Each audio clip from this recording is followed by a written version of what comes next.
Good morning and welcome in to Full Sail Live. I'm Michael Vick. After a pretty nasty and lengthy fallout between Major League Baseball and its players, an already shortened season found itself on the brink of shadows and dust.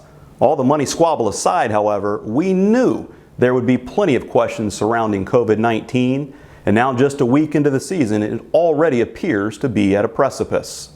After the Florida Marlins outbreak mushroomed to 21 positive tests earlier this week, the Philadelphia Phillies, who played the Marlins last week, reported that they have 2 new cases. And Friday, the St. Louis Cardinals announced 2 positive cases. We wake up a day later, that number is now 6, marking the first COVID-19 cases away from the East Coast. In a memo to the league Friday, Commissioner Rob Manfred said, "We either do a better job of managing this or we will be forced to shut it down." All right, Murph, it kind of feels like a hot summer day where somebody hands you an ice cream cone or a popsicle and says, "Hey, here you go. Do your best and make sure it doesn't melt," right? We've heard about the latest reports coming out of baseball with all the positive tests, reports of the Marlins not taking these protocols seriously.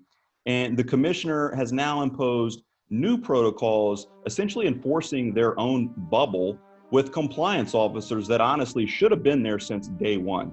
So how concerned are you that baseball season will be canceled? I'm very concerned, and I think we have the right to be. I mean, we have teams traveling around the country. I mean, you have the Red Sox traveling to New York. You have the Tampa Bay Rays going up to Georgia in hot areas. And are we sure players, after they're done playing, are just going back to their hotel rooms and watching TV?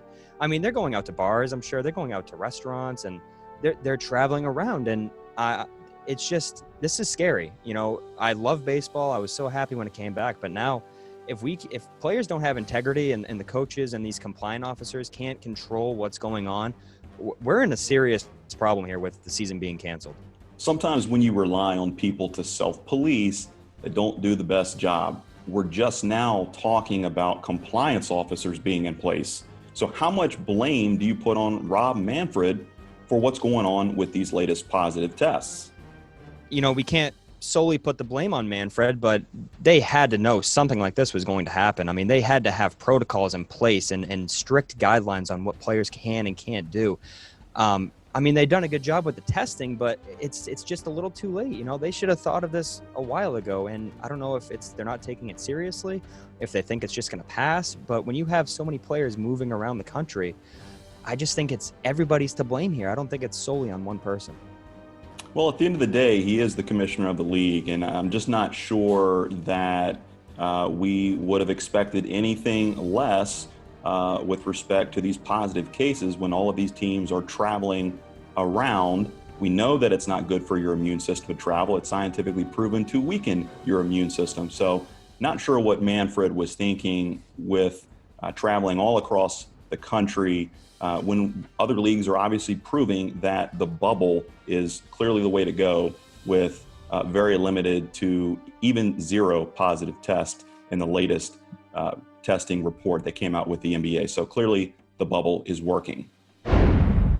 Well, Patrick, call it contract envy, call it what you want, but according to his peers, Patrick Mahomes is not the best player in the game. Apparently, he's not even the best quarterback. In fact, he's the 3rd best quarterback according to the annual NFL Top 100 Players list that was released on Wednesday. Mahomes signed the richest deal in sports history less than a month ago, valued at over $500 million. Many believed it was a bargain for the guy widely considered the best in the game. It appears his colleagues don't agree. In case you're wondering whether he noticed, yeah, he's taking notes. Mahomes tweeting this out just after the list came to light. Those among the top, not the only question marks on the list needing answers. All right, Murph, look, to me, this doesn't seem to be the most objective list in the world. In fact, it appears to be plagued with recency bias, but maybe not. Let me ask you, are you buying the fact that Lamar Jackson and Russell Wilson should come in ahead of Patrick Mahomes? I don't think I am. You know, Lamar Jackson, obviously a great talent. He had an incredible year. But Patrick Mahomes to me is number one. And the statistics don't really have to back it up to me. I think it's just what the leader on the field that Patrick Mahomes is. I mean, look at what he did in the postseason. He erased double-digit deficits in all 3 AFC playoff games. And you're not talking about easy competition. I mean, you're talking about the top tier of the AFC. And then he does it in the Super Bowl against one of the best defenses in the NFL, the 49ers. I mean, he's such a leader on the field, and his new contract shows what he can do on the field for the Chiefs. One of the things that really stood out about that list, you had Aaron Rodgers at 16, Tom Brady at number 14, still riding high on that respect list is all it is. Brady will be 43 tomorrow. Brady at 14 over Aaron Rodgers. Too high, too low, or just right? Way too high. I think he should be 15. Pat, you're a Pats fan. You're a Brady guy. I know. Listen, I'm a homer. I love the Patriots, but we got to keep it real here. If we're voting the top 100 players, we shouldn't snub guys like Joe Mixon, Julian Edelman, and Terry McLaurin. I mean, why is a 42-year-old quarterback on the list? Tom Brady did throw for over 4,000 yards, but he had his lowest completion percentage of his career, or since the first year of his career. I love Tom Brady, but are we, like you said, are we looking at recency bias here? Are we looking at the 6-time Super Bowl champion, or are we looking at the 2019 Tom Brady? Yeah, you know, for me, I think Tom Brady certainly comes in a little high. Certainly would not have him above Aaron Rodgers, who, oh, by the way, has only thrown 6 interceptions over his last 2 seasons. So I can't put him above Aaron Rodgers. And then Carson Wentz, a guy who has not thrown double-digit interceptions in his entire career, with the exception of his rookie year, is not even on the list. And Phillip Rivers, a guy who had a down season last year, I'll give him that. But at the same time, here's a guy who's been dominant for the last 6 years. And to just completely fall off the list entirely is just downright disrespectful. So this list lost a lot of credibility to me when I saw those things.